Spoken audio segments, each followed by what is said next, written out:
Huku ni kujiamulia mambo. Hebu angalia hapa Diamond alivyowalisha maparachichi mashabiki zake wa Mbeya. Bana, jamaa anajua kabisa akienda mkoa fulani watu wanapenda nini, akienda huku wanapenda nini. Dodoma aliwapa maua, Mbeya amewapa maparachichi. Amewarisha kabisa kama keki. Hebu tuangalie hapa.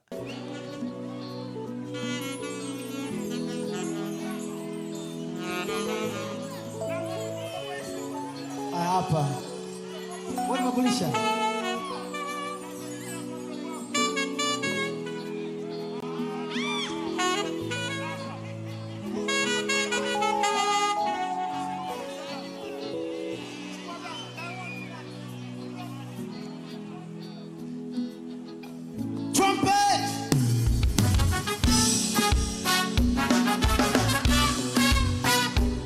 Hatari sana. Sasa mimi mwanzo nilijua labda ni keki, lakini kumbe yeye mwenyewe amesema kwamba wakati anakuja, wakati anaenda Mbeya, aliuliza ni kitu gani ambacho wana Mbeya wanakipenda zaidi.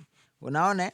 Watu wakamwambia bana, Mbeya watu huku wanapenda sana maparachichi. Sasa akasema isiwe shida, ngoja niwaletee wale maparachichi kwa sababu maparachichi si ndo asili yao. Na kweli amewapelekea maparachichi, wamekula, wameenjoy, na kile ambacho kinaendelea kutolewa sasa hivi kwenye stage ni burudani juu ya burudani. Sasa mimi nipo hapa kuhakikisha kuwa nakupa kile ambacho kinaendelea kwenye stage muda huu. Kwa hiyo hatulali washikaji zangu. Sasa hivi hapa ni saa 10:30 kwa saa za Afrika Mashariki, na amesha perform masaa mawili, bado masaa kama mawili kupambazuke. Kwa hiyo nini kitatokea, nipo hapa kukujuza. Usijali kama bado uko macho mpaka muda huu, mshikaji wangu, usiondoke. Yani usiondoke, na kusii sana, alafu nakupenda sana. Big up.